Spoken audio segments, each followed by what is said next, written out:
네, 각이 살아있는 정치평론 시사정각 시작하겠습니다. 오늘도 각이 서는 두 분을 모셨는데요. 김민수 전 국민의힘 대변인, 김지호 민주당 부대변인 두 분을 모셨습니다. 어서 오세요. 반갑습니다. 네, 먼저 첫 번째 주제요. 내용 확인해 보겠습니다.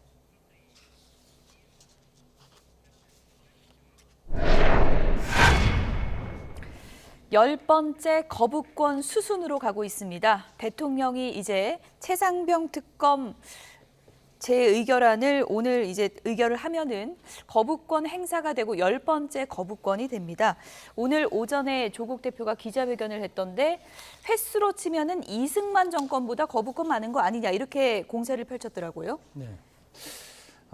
윤석열 대통령이 최근 여당 당선인들에게 거부권 행사를 좀 적극 요청해달라 이렇게 요청도 했고 거부권 이번 최상병 특검에 대해서 거부권을 행사해달라는 당선인의 요청을 잊자 내가 국민의힘의 호위무사가 되겠다 이렇게 호언장담을 하셨다고 합니다.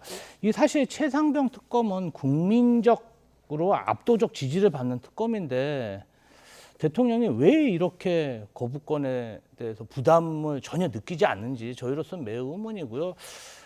최근 영수회담 등으로 태도가 변화한 듯 보이나 뭐 성과가 없자 다시 좀 전혀 달라지지 않는 그런 모습을 보이고 있다고 평가하고 있습니다. 네, 역대 정부보다 많은 거 아니냐, 뭐 민주당에서는 최악의 정권으로 남을 것이다 이렇게 공세를 펼치고 있는데 그 부분은 어떻게 보십니까?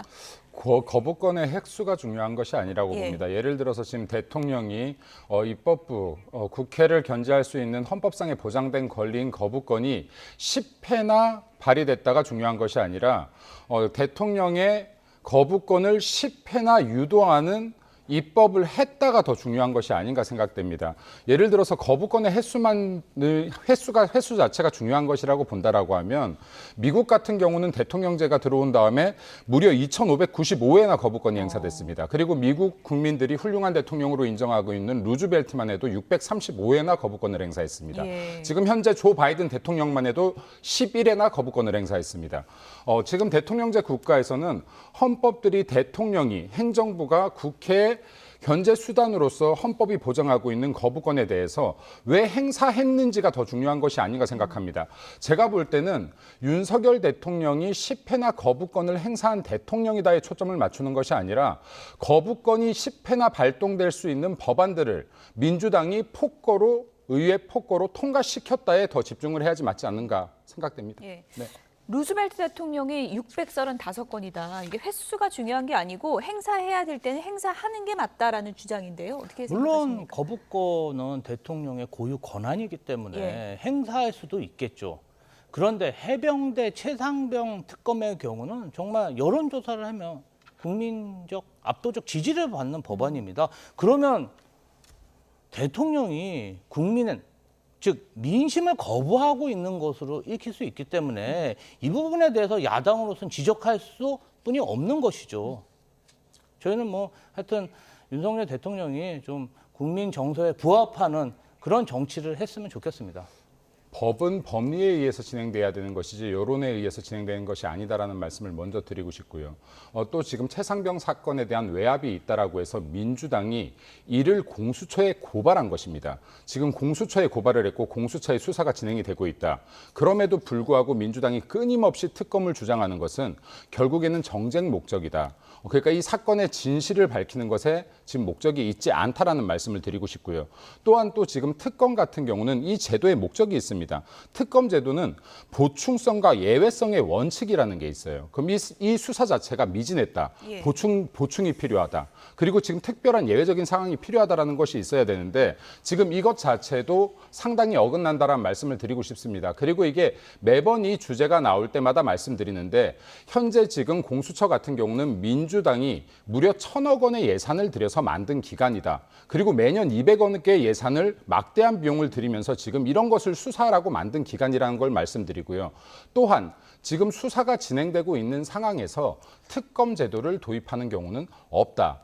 진짜로 진실 규명을 하고 싶다라고 싶은 게 본심이라고 한다라고 하면 이 특검의 결과를 지켜봐라. 지금 급물살을 타고 있으니 수사에 대한 명확한 이 결론을 보고 나서 이야기하는 것이 맞다라고 예, 생각되어집니다. 공수처 수사를 지켜보자 이런 입장이시고요.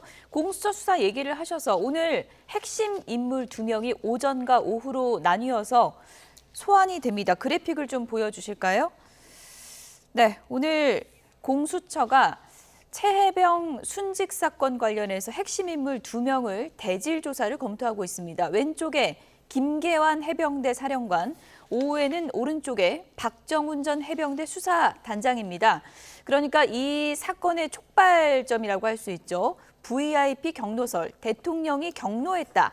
이 부분에 대해서 핵심 진술을 할 두 사람이고 진술이 엇갈리고 있는 상황이기 때문에 대질 조사도 할 가능성이 높아 보입니다. 오늘 좀 사건의 진실에 다가갈 수 있다 이런 또 기대감도 있는 것 같던데요. 저는 김계한 그 해병대 사령관님이 뭐 지금은 부인하고 있지만 진실은 뭐 박정훈 대령에게 한 이야기가 진실이 아닐까 싶고요. 서로 어떤 대질 신문을 하다 보면은 예. 거짓말은 또 속일 수가 없지 않습니까? 그래서 어느 정도 진실이 규명될 거라고 생각하고 아니 박정훈 대령이 예. 수사단장이었는데 무슨 이해관계가 있어서 윤석열 대통령한테 무슨 억한 심정이 있어서 거짓말을 하겠습니까? 저희가 볼 때는 박정훈 대령의 그런 전언이 진실이고 진실은 곧 밝혀질 것이다 이렇게 보고 있습니다. 예. 근데 이제 이렇게 질문을 좀 드려볼까요? 그러면 공수처 수사가 오늘 핵심 인물 대질 조사까지 하면서 조금 이제 속도를 내고 있는 모양새인데 네. 일단 수사 지켜보자 이런 국민의힘 주장에 대해서는 어떻게 반론을 하시겠습니까? 공수처가 수사를 잘 하고 있습니다. 예, 다만 다만, 공수처의 자원이 매우 부족하고 또 이 수사는 권력기관 권력자들의 어떤 전화 통화라든지 이런 증거가 7월 달이면 모두 통신 기록이 소멸됩니다. 그래서 저희는 이게 계속 의혹이 남고 그다음에 국정 운영에 부담이 되기 때문에 특검을 통해서 빨리 자원을 투입해서 수사 규명을 하면 윤석열 대통령도 어떤 의혹이 해소되기 때문에 오히려 또 도움이 됩니다. 떳떳하면 왜 특검을 거부합니까? 저희는 참으로 이상하게 보고 있습니다. 속도를 더 낼 필요가 있어서 하자는 거다. 이런 빨리 얘기입니까? 규명해서 이걸 털어버리고 가야지 언제까지 이 얘기만 하고 있을지 참 의문입니다. 이게 논리가 안 맞는 게요. 특검이 들어갔을 때 수사 속도가 결코 빠르지 않습니다. 저희들이 한 이야기가 이거예요. 진짜로 진상규명을 원한다면은 지금 현재 공수처의 수사를 지켜보라고 하는 게요. 특검이 들어가게 되면 통상적으로요. 수사에 처음부터 다시 진행됩니다. 그리고 이때까지 특검들을 보면은 기존의 검찰 수사를 답습하는 정도에서 다 마쳤어요. 그리고 여기에 지금 현재 검찰직을 수행하던 분들이 지금 검찰 특검으로 임명되는 게 아니지 않습니까? 지금 변호사로 활동하던 분들 중에서 상당수가 지금 검찰로 임명이 됩니다. 전문성 역시도 떨어진다라고 볼 필요성이 있는 겁니다. 그러면 진짜로 여기에서 민주당이 정말 원하는 게 진상규명이라면 당연히 공수처의 수사를 지켜봐야 맞는 것이다. 이게 정쟁용이 아니라면 이 말씀을 드리고 싶고 또 한 가지는 아까 여기에 박정훈 대령이 여기에 어떤 이해 목적이 있어서 거짓말을 하겠느냐라고 했는데 그럼 도대체 대통령은 여기에서 어떤 이해 목적이 있어서 이 외압을 가한다는 말입니까? 지금 예를 들어서 너무나 슬픈 사건이지만 고 최상병이 죽었다는 사실에 변함이 없는데요. 대통령이 도대체 무슨 부귀영화를 누리겠다고 여기에서 이런 외압을 강한다는 겁니까? 그러니까 이러한 부분들에 대해서는 수사가 이 사건이 복잡한 수사가 결코 아니다. 간단한 사건이니 이 수사가 진행되는 것을 확인하고 그리고 나서 이야기해도 늦지 않을 것이다라고 생각됩니다. 네. 아니 뭐 그런데 뭐 그래서 임성근 사단장 로비설이 나오고 이종섭 국방부 장관은 왜 호주로 보냈는지 이게 점점 의혹이 커져만 가고 있지 않습니까? 그리고 특검은 2달이면 끝납니다. 특검 시한이 있습니다. 그럼 시한 내에 2달 안에 끝나는 게 국민의힘이나 윤석열 대통령으로서 좋은 수지. 이걸 가지고 왜 질질 시간을 끌고 이거 막 무리수로 두고 거부하고 이와 관련해서 논란이 있어야 되는지 저희로서는 이해할 수 없고 저는 개인적으로 군 통수권자가 그러한 정말 특혜를 주는 지휘를 했을 리 없다고 생각합니다. 그래서 빨리 규명하자. 이게 핵심이라고 봅니다. 민주당이 특검을 주장하는 것이 정쟁이라고 제가 말씀드리는 명확한 이유는요. 문재인 전 정권 당시에 서해 공무원 피살 사건이 있었습니다. 서해 공무원의 실종을 월북몰이를 했어요. 자, 그리고 우리나라 국민이 한 사람의 아버지가 그리고 한 사람의 자식이 한 사람의 남편이 죽은 사건인데 이것을 지금 정말로 은폐하려는 시도를 했던 것이 지금 문재인 정권입니다. 자, 만약에요. 진상규명이 목적이라고 한다 그러면 똑같은 주장을 해야 돼요. 이 사건 훨씬 더 심한 사건 같지 않습니까? 근데 왜 민주당 내에선 본 사건에 대해선 특검 주장하자는 얘기 한마디도 안 나옵니까?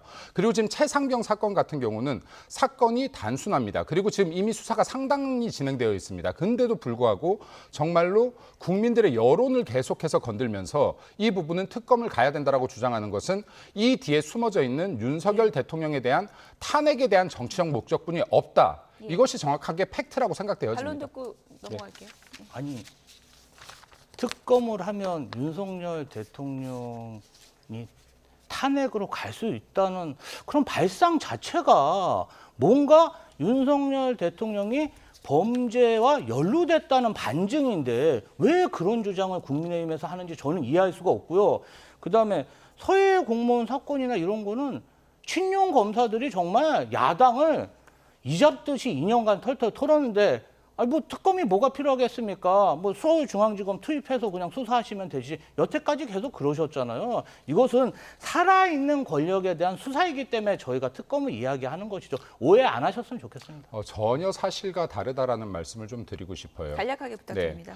일단은 지금 이 특검을 주장하고 있는 것에 대해서 지금 여기에 지금 최상병 특검 같은 경우도 마찬가지입니다. 지금 이것을 왜 탄핵으로 연결시키냐? 민주당이 계속 탄핵하고 연결시키는 발언들을 하고 있는 거예요. 대통령 임기를 줄여야 된다, 대통령 탄핵시켜야 된다, 민주당 입에서 나오고 있는 발언인 거예요. 네, 그리고 대통령을 탄핵시키는 것은 지금 민주당이 믿고 있는 것은 192석이라는 의석수뿐이 없는 거예요. 네, 그래서 이것을 정치적으로 더 이상 이용하지 마라. 민주당이 정말 입으로 그렇게 외쳤던 민생법안 어디 갔느냐라는 말씀 드리고 싶습니다. 이거는 지금 좀 잠시만요. 지금 두 분이 벌이신 게 이제 특검 공방에서 탄핵 공방으로 넘어갔잖아요. 네, 지금 네. 정치권에서도 여야가 계속 탄핵 공방을 하고 있습니다. 어떤 얘기인지 들어보시죠. 이 최상병 특검법에 대해서 반대하는 이유는 가장 큰 이유는 본질적으로 그러니까 억울한 그 병사의 죽음의 원인을 규명하려는 게 목표가 아니라 김용민 의원처럼 노골적으로 뭔가 대통령실과 관련이 있으면 그것을 가지고 특검 탄핵으로 가겠다는 것을 노골적으로 드러내고 있기 때문입니다. 지금 탄핵 이야기나 또는 3년은 너무 길다라고 하는 예. 저희 조국혁신당의 선거 슬로건에 대해서 역풍이 불고 있느냐, 속이 시원하다라고 하는 순풍이 불고 있습니다. 예. 그만큼 국민들은 이미 심정적 탄핵 상태에 이르렀다라고 아하. 보는 것이 예. 현실을 있는 그대로 인정한다면 심정적 탄핵 상태에 이르렀다라고 생각을 합니다. 국민의힘에서는 어차피 표적은 대통령 아니냐, 지금 탄핵으로 가는 징검다리로 만들려는 거 아니냐, 이런 의심을 계속하고 있는 거거든요.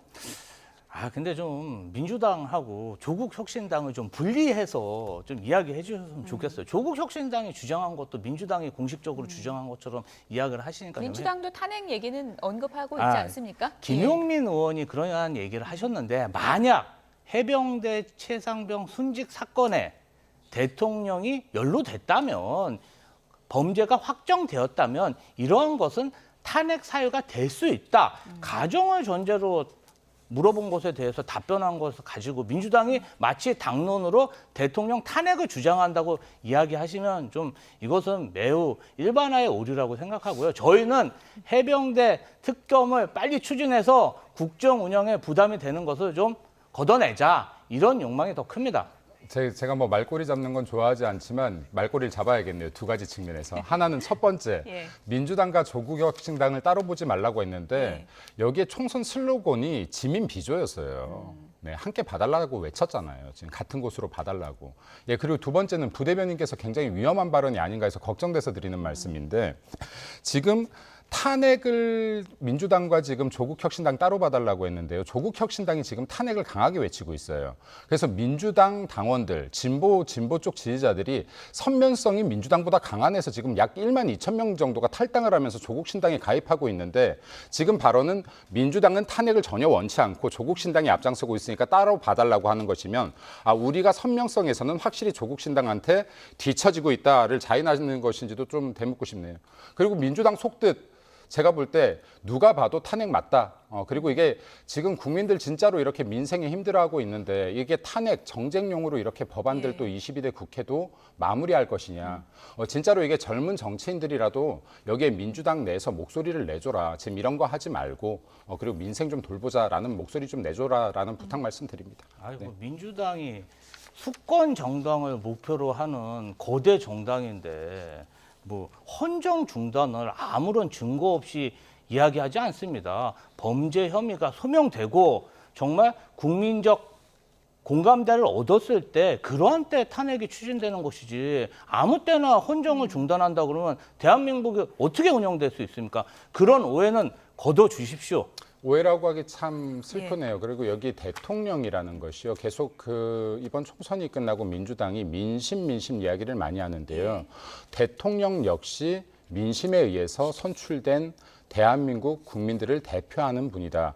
그리고 국민들이 5년 이 대통령으로 선출할 때는 5년 동안 당신의 이 국정 방향대로 한번 국가를 이끌어 보십시오라고 한 겁니다. 그리고 이 탄핵이라는 것은요, 이 투표를 통해서 국민들이 신임한 이 신임에 대해서 빼앗는 절차예요. 그러니까 이게 민주당이 정말로 정쟁으로 사용할 것이 아니다 하는 말씀을 다시 한번 드립니다. 예, 조국혁신당이 민주당과 뭐 완전히 같은 결로 얘기하는 건 아니다. 그럼 신장식 당선인이 지금 뭐 심정적인 탄핵 상태다라고 했는데 민주당에서는 이런 그 의견에는 동의하지 않는다. 이렇게 정리하면 되겠습니까? 아니 뭐 저희는 탄핵 뭐 이런 얘기는 논의가 없고 예. 그 최상병 특검, 김건희 종합 특검을 빨리 처리해서 대통령의 국정 운영을 덜어주고 국민의 삶에 대해서 토론하고 정말 협치하기를 바라고 있습니다. 협치를 바라는 민주당이라고 하니까 오해하지 말아주시기 바랍니다. 거짓말인데. 거짓말입니까?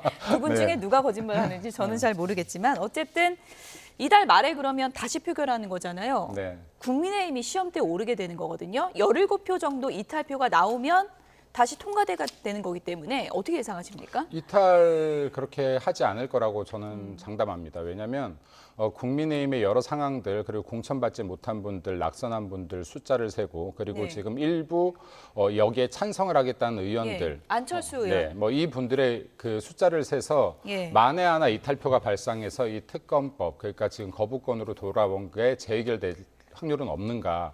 를 많이 말씀하시는데 저는 없다라고 단정지어 말씀드리겠습니다. 왜냐하면 여기에 국민의힘 대다수 의원들은 지금 특검법 자체의 속뜻을 알고 계실 것이다. 그리고 일부 반대하신 분들도 반대 표명은 하셨지만 막상 표결 가서는 그러지 않을 것이라고 저는 개인적으로 믿습니다. 안철수 의원도 그럴까요? 네, 그럴 거라고 믿습니다. 왜냐하면 이게 조금만 들여다보면요. 민주당이 지금 이것을 거대 의석을 이용해서 얼마나 지금 입법 폭주를 하고 있는지 그리고 지금 현 정부를 흔들려고 하고 있는지 현 정권과 대통령을 흔들려고 하고 있는지 이것이 곧 민생을 흔드는 일이라는 걸 최소한 국민의힘 의원들은 알고 있을 것이다라고 생각되어지고요. 그리고 지금 민주당 같은 경우는 이재명 대표의 체포동의안 이 의결이 있을 때요. 여기에 지금 반란표 세출을 했지 않습니까? 네, 국민의힘은 이렇게 비민주적인 절차는 없겠지만요. 제가 봤었을 때 국민의힘 그리고 보수정당의 지지자들이 정말 이게 통과됐었을 때는 정말 이게 국민의힘의 의원들이 국가를 생각하지 않는구나, 나라를 생각하지 않는구나라고 생각할 것 같아요. 그래서 최소한 지금 이렇게 걱정하는 이탈표가 발생할 일은 없을 것이다. 저는 되려 민주당에서 의식 있는 의원들께서 네, 최소한 이건 아니지 않나라는 반대표가 나올 확률도 있을 거라고 생각합니다. 이탈표가 이쪽에서 나올 것이다. 민주당에서 나올 수 있다고 성일종 의원도 그 얘기하던데요. 가능성 있는 겁니까?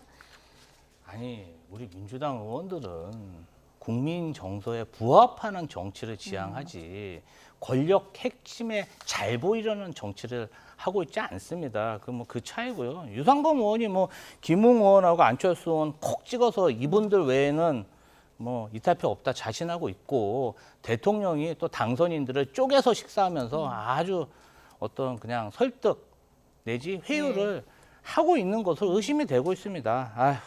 최근 검찰 인사로 국민의힘 지구 의원들이 뭐 검찰 캐비넷 두려워서 이거 뭐 무슨 소신을 밝힐 수 있겠습니까? 예. 그렇지만 저희는 끝까지 포기하지 않고 국민의힘 의원들의 양심에 호소하고 언론에 여론에 호소하면서 최상병 특검을 통과시키기 위해서 아주 최선을 다할 것입니다. 민주당이 말하고 있는 국민이 지금 개딸 부대를 얘기하는 것 같아요. 계속해서 강성 지지층들을.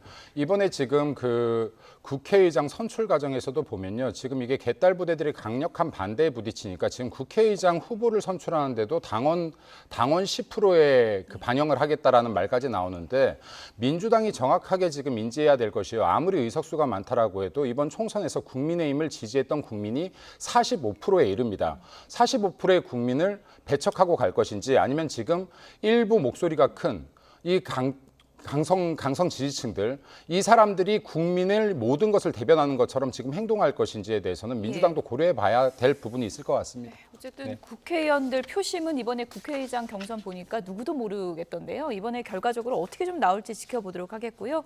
최상병 특검법 대통령 거부권이 행사되면 이제 김건희 여사 특검법 요구도 거세질 것으로 보이는데요. 지금 국민의힘의 맞공세도 만만치가 않습니다.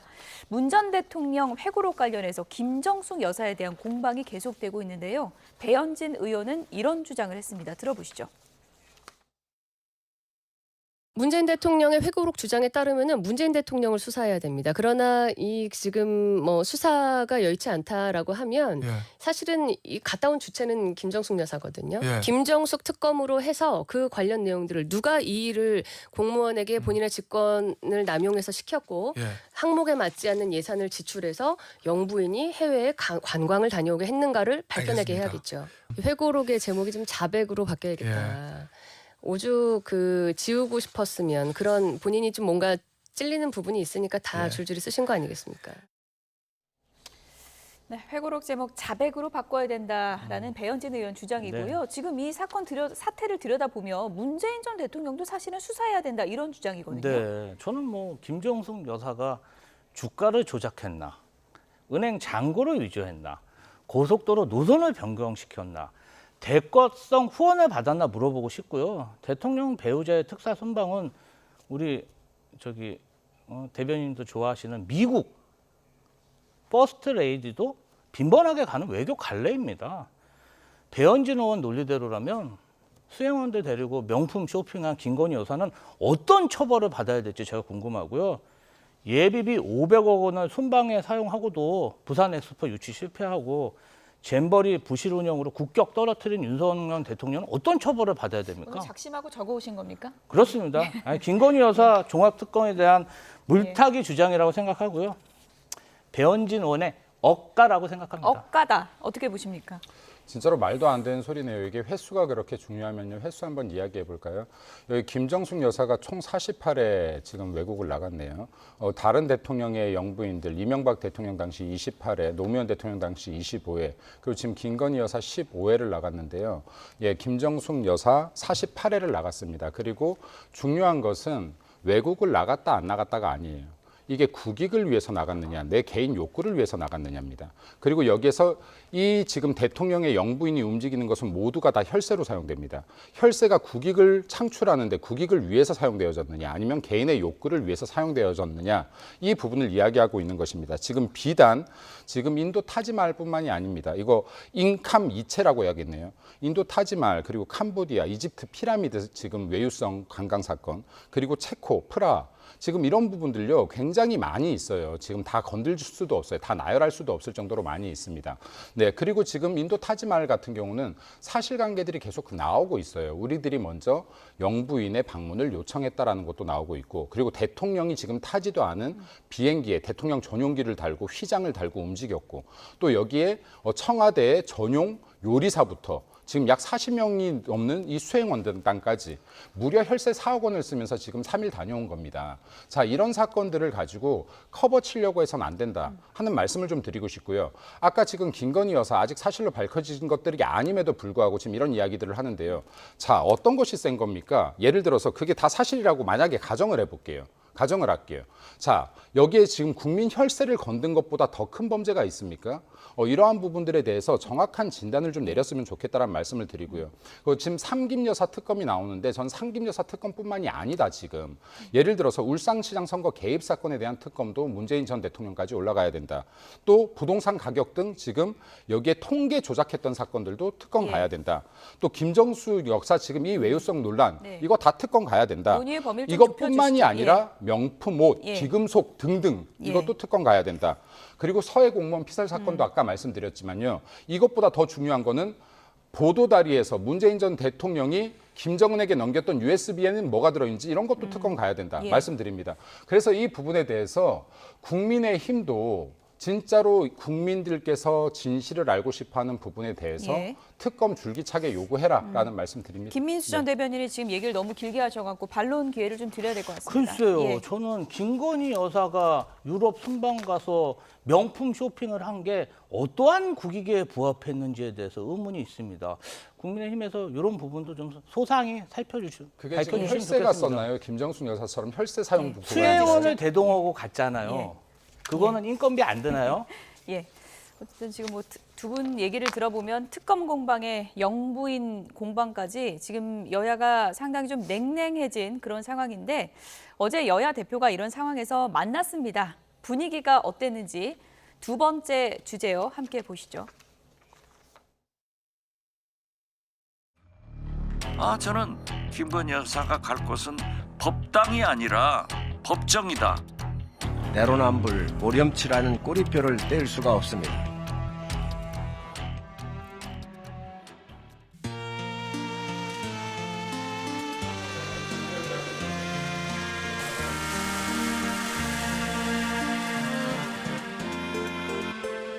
오전에 국회의장님을 뵀습니다. 저분은 18대 때 여야 원내대표를 나누었는데 그때 아마 저희 당이 198석을 했었나 봐요.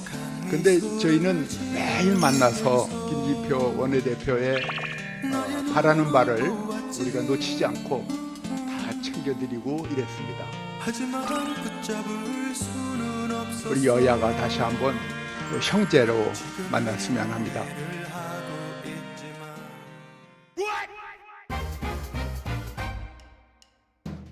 네, 우리 황우여 비대위원장님 민주당 방문을 환영합니다. 국정 기조 전환이라고 하는 점에 대해서 좀 더 관심 가져주시면 좋겠다는 말씀을 먼저 좀 드리고 싶습니다. 집권 여당의 품격에 맞는 행동을 좀 보여주시면 좋겠다는 말씀 하나 드리고요. 안타깝게도 지금은 우리 민주당 야당이 뭔가를 막 해나가면 여당이 이걸 막 하고 막는 이런 양상이라 저도 가끔씩은 우리가 여당인가? 저도 가끔씩은 우리가 여당인가?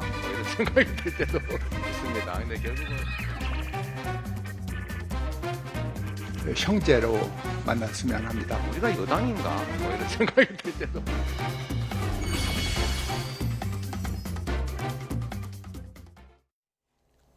네, 두 분 표정이 웃는 게 아니다. 이런 말이 떠올랐는데 황우여 비대위원장이 뭐 이른바 라떼는 말이야. 나 김진표 원내대표랑 여야 원내대표 할 때 의석수 많은 당이 양보도 많이 해주고 그랬는데 이런 추억에 좀 젖은 말을 했던 것 같아요.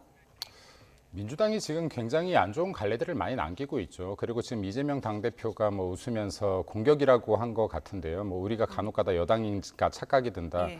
제가 볼 때는 여당인가 착각하기 전에 공당이 맞는지 먼저 생각을 좀 진지하게 해라라는 당시 말씀을 좀 화면이 하고 좀 싶어요. 나오고 있는 것 네. 같은데 당시 황우여, 김진표 여야 원내대표로 이제 만났을 때 저 분위기가 나오고 있습니다. 저 때는 좀 우리는 대화도 많이 하고 좀 형제 같았다 이런 표현을 하시더라고요.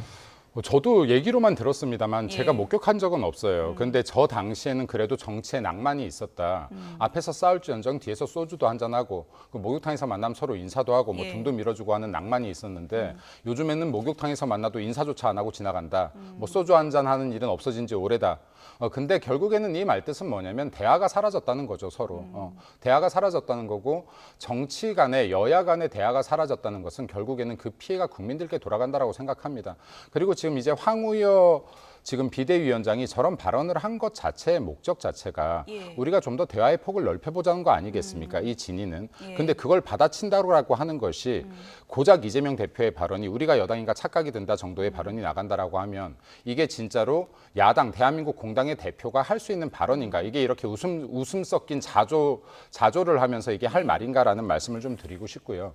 민주당도 대한민국의 거대 의석을 가진 공당으로서 공당답게 행동해라라는 말씀 좀 드리고 싶습니다. 네. 싸울 때 싸워도 그때는 여야 원내대표가 형제 같았다. 낭만이 있었다. 이런 얘기인데 두 분도 여기서 맨날 싸우시지만 친하시잖아요. 아유, 저희가 뭐 소통하는 거죠. 싸우는 거 아닙니다. 예. 그래도- 대화도 많이 하시고. 그래도 예. 이게 좀 젊은 정치인들은 여기서 뭐 할 말들은 하지만은 뒤 돌아서면서 웃으면서 나가고 그래도 할 얘기들을 또 나눠보는 것 같아요. 그러니까 예. 이게 좀 더 필요한 주제면 대화도 나눠보는 것 같고. 예. 근데 이게 저희들은 뭐 힘이 없으니까요. 위에 힘이 있는 정치인들께서 힘이 왜 없으십니까? 저희들은 아직 없죠. 근데 힘이 있는 의원들께서 예. 더 많이 여야 소통을 해라. 그러면 이게 사실은 또 이해할 부분들이 분명히 나올 것이다라는 말씀도 좀 드리고 싶습니다. 우리가 여당 아닌가 이런 생각이 한다 하는 거는 좀 뼈 있는 농담 같긴 한데 어떤 의미로 한 거라고 보세요? 저는 진짜 제가 당직자 근무하면서 윤석열 대통령이 하고 싶은 게 뭔지를 잘 모르겠어요. 뭐 의대 정원 문제도 처음에 좀 반짝 관심 갖는 것 같다가 그냥 지금 방치 상태 아니겠습니까? 좀 국정은 경험하는 자리가 아니고 정말 증명하는 자리인데 유능한 모습을 좀 보여줬으면 여한이 없겠습니다. 일도 좀 열심히 하고 뭐 이번에 KC 인증 관련해서도 대통령은 몰랐다. 아니 저는 참 그거 보고 정말 충격을 받았거든요. 아니, 예. 여러 부처가 합동적으로 발표하는 건에서 나는 몰랐다. 그리고 여당 중진 의원들이 막 비판하고 정말 뭐 하는 겁니까? 예. 그렇게 정말 국정 운영할 것 같으면 좀 저희한테 빨리 정권 넘겨주셨으면 좋겠습니다. 저희는 정말 열심히 할 자신이 있습니다. 예. 지금 민주당이 정말 열심히 할 자신이 있다라고 하는데 지난 문재인 전 정권 당시에 천조 부채 시대를 만들었다는 말씀도 드리고 싶고 지금 시간이 없다라고 하셔서 다 말씀 못 드리는데 윤석열 대통령이 지금 말하고 있는 대한민국 3대 개혁 과제부터 시작해서 경제 정책까지 중장기적 경제 정책까지 너무나 많은 일을 하고 있다. 이 부분도 진짜로 말씀을 다 하나하나 드리고 싶습니다. 근데 이러한 부분들을 지금 이제 2년이 지났고 국민들이 아까도 말씀드렸지만 윤석열 대통령께 여당에게 준 시간은 5년이다. 예. 앞으로 남은 3년 동안에 이러한 부분들이 훨씬 더 눈에 보이는 가시적인 효과로 나올 것이다라는 말씀도 드립니다. 예. 네. 황우여 비대위원장이 지금 당면 과제 제일 큰 게 전대 룰이잖아요. 어제 뭐 상임 고문단도 이제 민심 반영하지 않으면 우리 생존할 수 없다라고 하는데 당원 100% 룰이 바뀔 가능성이 커지는 건가요? 어떻게 보십니까? 제가 감히 예단할 수는 없겠습니다만 제가 하나 말씀드리고 싶은 건 있어요. 이건 제 개인적인 생각을 당에 좀 말씀드리고 싶습니다. 잘 되는 집안 따라하라 했거든요. 자, 그러면 현재 그 국회에서 굳이 따지면 잘 되는 집안 민주당일 겁니다. 예. 네, 근데 민주당은요. 지금 당원 중심 정당 외치고 있어요. 당대표가. 네. 그리고 지금 국회의장 선출에도 당심을 반영하자라고 예. 하고 있어요. 근데 민주당은 계속해서 국민의힘엔 니네 당신만 갖고 안 된다라고 얘기를 하고 있습니다. 제가 이거 일관되게 민주당의 프레임에 휘말려 들어가지 말라라는 말을 하고 있는데요. 이러한 부분들도 충분히 고려해라. 계속해서 민주당이 짜고 있는 프레임에만 들어가서는 결코 이길 수가 없다. 민주당은 왜 당심을 25% 반영하고 있는가, 고작. 그리고 지금 이번에는 더 당심을 반영할게라고 주장하고 있는가. 이러한 부분들도 확인하는 부분이 필요할 것이다라는 말씀 드리고 싶고요. 그리고 지금 이게 당원 몇 프로의 룰이 어떻게 바뀌는지 보다도 이 과정에서 많은 이야기들을 듣겠다라고 했습니다. 예. 황우여 비대위원장뿐만이 아니라 비대위원들께서 국회의원들의 말도 듣겠다, 당선인의 말도 듣겠다, 그리고 원내위원장의 말도 듣겠다라고 했는데 예. 많은 분들의 말을 들어서 이것이 진짜로 누군가의 특정인을 위한 룰이 되지 않게끔 정말 당원들도 만족하고 그리고 좋은 결과를 만들어낼 수 있는 룰이 될 수 있게끔 변경되면 좋겠습니다. 네. 전당대회 앞두고 한동훈 전 위원장 등판론이 계속되자 홍준표 대구시장이 계속 견제구를 날리고 있죠. 홍준표 시장, 그럴 거면 나와라 이런 목소리도 있었습니다. 들어보시죠. 한동훈 때리기만 하지 말고 시도지사도 전당대회 출마가 충분히 당원 당규상 가능하니 네. 나와서 내가 이 당을 구하겠노라. 네. 이러고 한동훈과의 어떤 건건일척의 승부를 벌이면 어떻겠느냐. 예. 근데 그 이후로 무반응이에요. 대부분의 그 사람들이 한동훈이 될 확률이 대단히 높다 이렇게 보고 있는 거 아닙니까? 예. 그러면 본인이 나서서 구해야죠. 그래서 제가 어제 내린 결론이 네. 홍준표 시장이 경상도 상남자인 줄 알았는데 알고 봤더니 좀 쫄보더라. 네, 신지호 전 의원, 쫄보 아니냐 이렇게 공세를 펼쳤는데 홍준표 시장 아직 이 부분에 대한 답변은 없습니다. 이런 글을 좀 썼다 지웠는데요. 공천을 엉망으로 해서 참패의 큰 원인을 제공한 사람이 뻔뻔하게 나왔다. 자화자찬이라니 어이가 없다. 이런 글들을 또 썼다 지우고 한동훈 전 위원장에 대한 최근에 또 공세도 계속되고 있는 상황인데 홍준표 시장 이 부분에 대한 좀 뭐 반공이 있을 거라고 보십니까?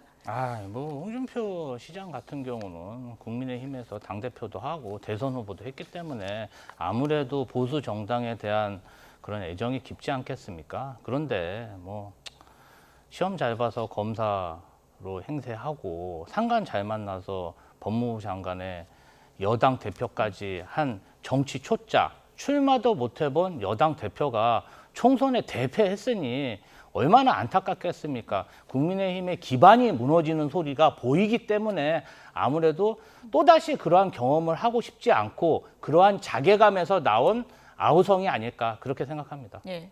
홍준표 시장 의견에 일견 좀 공감을 하신다는 얘기인가요? 아니 뭐 저희 입장에서는 예. 한동훈 위원장이 출마를 하셔서 다시 뭔가 좀 민주당하고 각을 세우면은 뭔가 좀 자신이 있습니다. 아. 그래서 뭐 한동훈 위원장이 출마하는 것에 대해서 뭐 그렇게 나쁘게 보지 않는데 예. 국민의힘을 사랑하는 홍준표 대구시장의 입장에서는 많이 안타까운 게 현실이지 않겠습니까? 뭐 2조 심판했는데 이번에 또 김종숙 여사 심판하고 그 후에 또 심판할 텐데 심판하다가 예. 저희한테 선거에 지면은 아무래도 기반이 무너지기 때문에 아마 그런 안타까움을 표한 게 아닐까 싶습니다. 김민수 대변인, 어제 한 언론에서 그 한동훈 전 위원장이 측근에 전당대회를 나가겠다는 결심을 밝혔다 이런 보도가 나왔는데 또 그걸 부인하는 보도가 또 나왔더라고요. 지금 그런 얘기들이 좀 당내에서 계속 돌고 있는 건가요? 뭐 돌고는 있는데 유언비어 정도일 것 같아요. 그러니까 지금 이게 어떤 것이 진실이다라고 얘기하기는 굉장히 힘들 것 같고, 그리고 이제 아까 뭐 말씀드렸는데 정치 초짜라고 표현을 하셨는데 여기 대한민국 자유민주주의가요. 초짜도 신인도 공정한 경쟁과 실력을 통해서요 바로 설 수 있는 나라가 자유민주주의 국가라는 말씀도 드리고 싶고, 제가 저희 당에 또 한마디 드리고 싶은 것은요. 왜 이렇게 싸우세요? 국민들 보기 창피해요. 예. 그러니까 지금 여기 총선에 지고 나서요. 국민들이 국민의힘이 어떻게 성장하려고 하는지 어떻게 반성하는지 모습을 보고 있습니다. 대통령이나 한동훈 위원장이나 홍준표 대표나 그리고 여기 당대표에 나오려고 하는 모든 후보들이요. 다 우리 당의 훌륭한 자산들이신데 여기가 싸우시면요. 이 지지자들이 또 싸웁니다. 이게 분열이 됩니다. 그래서 싸우시지 마셔라. 힘을 다 합쳐도 민주당 정말 이 민주당의 폭주를 막기가 만만치가 않다. 근데 이 내부 분열하지 마셔라라는 말씀도 좀 드리고 싶습니다. 싸우지 말라는 건 홍준표 시장한테 지금 하시는 말씀이신 뭐 거죠? 비단 홍준표 시장뿐만이 아니라요. 공세를 여기... 주로 홍준표 시장이 하고 있지 않습니까? 네, 그렇죠. 그럼 제가 뭐 제 말에 한 90%는 홍준표 시장일 수 있는데, 근데 네. 이뿐만이 아니라고 보여집니다. 예. 안에 내분들이 있다라고 하면 예. 이게 싸울 때 아니니 부디 좀 힘을 합쳐줘라라는 네. 말씀 드립니다. 알겠습니다. 민주당은 요즘에 이것 때문에 고심이라고 하네요. 마지막 주제 보여주시죠.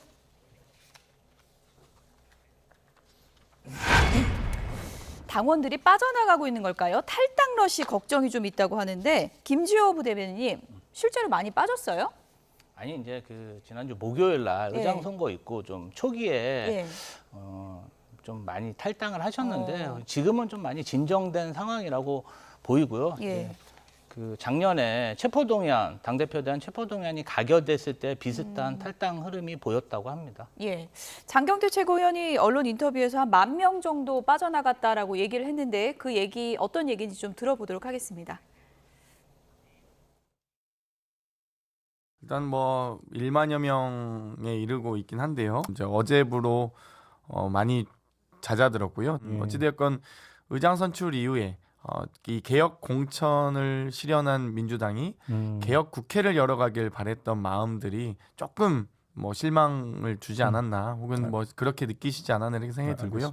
하지만 그럼에도 불구하고 저희의 개혁 의지는 충만하다. 그리고 그분들의 마음도 잘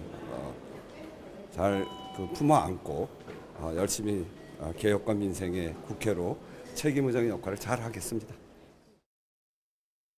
네, 국회의장 경선 후폭풍이 거센 것 같습니다. 지금 뭐 당원 10,000명 정도가 당을 빠져나갔다 그러고 실제로 그래픽 보여주시죠. 여론조사 결과에서도 민주당 지지율이 좀 꺾이면서 이런 여파가 있는 거 아니냐 이런 걱정들이 있는 것 같더라고요. 근데 걱정해야 될 것 같아요. 왜냐하면 민주당이 지금 총선 이후에 보이고 있는 것이 의석수에만 너무 의존해서 민심을 계속 왜곡하고 있습니다. 국민의힘이 물론 108석으로 참패를 했어요. 근데 45%의 국민들이 지지를 했습니다. 이 말뜻은요. 지금 5%의 차이가 정말 이렇게 큰 의석수를 갈렸다는 거예요. 그러면 민주당 역시도 총선 결과는 너무나 행복할 수 있겠지만은 이것이 뜻하고 있는 속뜻을 한 번 정도는 해석해야 된다라고 봅니다. 그리고 지금 이제 민주당이 정말 수를 계속 잘못 놓고 있는 것 중에 하나가 지금 이번에 당원들이 위력 행사를 하는 것이라고 보여집니다. 왜냐하면 이때까지 지금 개딸이라고 불리는 강성 지지층들이 본인들의 목소리를 계속 국회의원들이 쫓아온다는 걸 느꼈어요. 예. 이걸로 인해서 제가 볼 때는 자극, 즐거움을 느꼈습니다. 그래서 제가 이거 한 방송에서 이렇게 이야기를 했는데 이게 마치 도파민 중독과 같다. 그러니까 내가 지금 우리들이 요구하고 목소리를 냈더니 야 국회의원도 쫓아오네, 당대표도 쫓아오네. 근데 이번에 지금 추미애라고 외쳤는데 그 결과가 나오지 않은 겁니다. 네, 그렇기 때문에 그럼 우리가 더 큰 이력을 보여줄게. 그래서 제가 드리는 말씀은 이재명 당대표가 개딸에 의해서 흥했는데 개딸에 의해서 쇠할 수 있을 것이다. 예. 그렇기 때문에 민주당도 지금 마찬가지로 거대 의석으로 정부에 계속 위력 행사를 하고 있는데 당원들도 똑같이 위력 행사를 민주당이 하는 중이다라고 보여집니다. 그렇기 때문에 민주당이 마지막으로 드리고 싶은 말씀은 제발 좀 이렇게 이성적으로 상황들을 바라보고 대화와 협치도 시도해라라는 말씀 드리고 싶습니다. 김지호 부대변인님께 마지막 질문을 드릴게요. 그러면은 지금처럼 의원들 표심하고 당심이 다를 때는 어떻게 해야 됩니까? 이것도 민주당 과제 같거든요. 이게 이제 저희가 예. 워낙 당원이 권리당원이 250만 명으로 거대 정당이고 또 어떤 그 보수 정당과 정말 거대한 세력이지 않습니까? 그 좀 경쟁하다 보니까 민주화 운동의 경험이 많은 엘리트 정치인들이 많이 배출이 됐습니다. 그래서 이렇게 성장할 수 있었죠.